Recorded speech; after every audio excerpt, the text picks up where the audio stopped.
I'm Andy Pedon, part of the Winona State Innovative Instructional Leadership Cohort studying blended learning environments.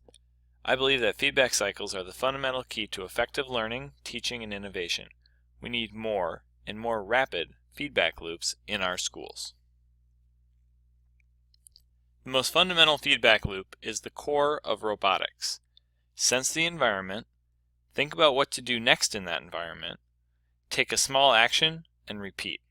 There will always be mistakes, but if the feedback cycle is fast enough, the mistakes are tiny and can be sensed and acted upon quickly to guarantee long-term success.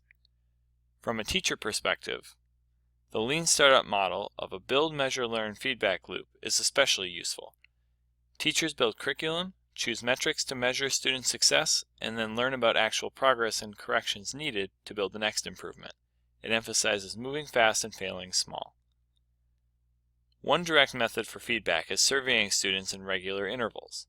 I combine anonymous and identified surveys with my own observations of class and data from my formative and summative assessments to understand what is happening in my classes.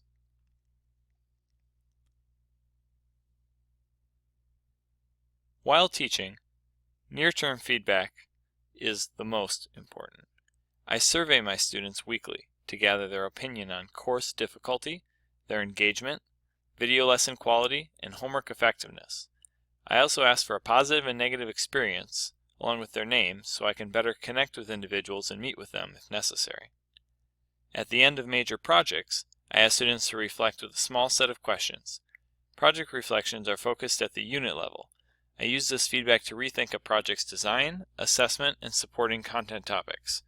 Since it comes at the end of the project, I use it to revise the unit for future classes and improve other units in the same class. For each course, I have a vision of what I want students to be able to do and how they'll be able to think. My start, middle, and end of course surveys anonymously ask students how well the course achieved these goals. This information is useful to restructuring the course in fundamental ways for future students. A key aspect to my classroom design is mastery learning. With this philosophy, the majority of student assessments are formative and thus open to revision. In my classes, the entire unit is open to revision throughout.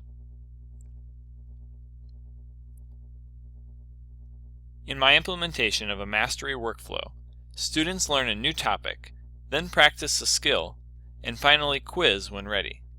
I help students at all stages and check the micro quizzes during class for immediate feedback. If needed, students relearn the material and then re-quiz. Even on a set of practice math problems, this cyclical workflow is present. Students try a problem and immediately check their answer, with a teacher in some classes or on their own in others. If correct, they try another problem.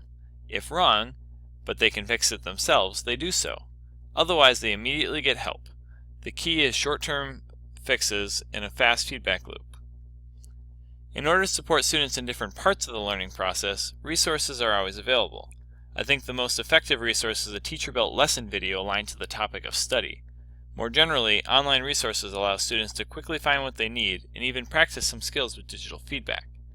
Since each student takes in different amounts of time to cycle through and master different concepts, you end up with students in many different places, but all working towards the same end goals. Students create their own study groups and tutor others around the classroom, improving their own understanding in the process. Since students arrive in different content topics at different times, I can slowly gather feedback on the effectiveness of my curriculum. If my fastest learners repeatedly struggle with the lesson videos in practice, I have a chance to go back and address it before other students in the same class ever see the same issues. Taking a step back to look at the system, self-paced learning is pretty revolutionary.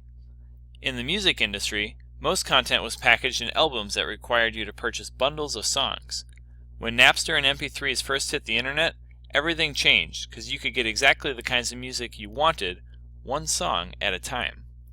Right now, we package academic content for students in albums called courses. Some of the songs are required, some are favorites of the particular teacher, and some are artifacts of an old textbook used in the department. It is hard to introduce innovation or change. Questions about competence, licensure, and the need for collaboration close doors. In blended environments, courses can be chunked and academic content can be moved online. Licensed professionals digitize the content and create the appropriate rubrics and assessment in their areas of expertise. Then they can be made available to students in a self-paced environment, and students can progress through playlists of learning. Over time, the real power comes when the chunks break dependencies from one another and become increasingly self-contained. This is a large step from the present, but if it can be achieved, playlists can be remixed in new ways to support subject-integrated learning that connects to student interests in large, student-run projects. Large, student-driven projects are not foreign concepts. Students freely engage their time in robotics teams, symphonies, agricultural projects, debate competitions, and jobs that all teach skills that matter, and they do so alongside teachers and coaches living out their passions with the students. Imagine supporting these projects with playlists of learning to give credit to the academic skills. Finally, this kind of model has the most profound feedback loop of all, a continuous stream of digital data that can be analyzed by teams of teachers working together. Individual modules can be targeted for redesign, groups of modules can be packaged together for more efficient cross-subject learning, and even student-generated modules can be introduced. Anything can be tried at any time with the ability to compare results to existing solutions. If we build the blended environment that lets us continually iterate in a rapid, well-tuned feedback loop, we can think big, fail small, and move fast.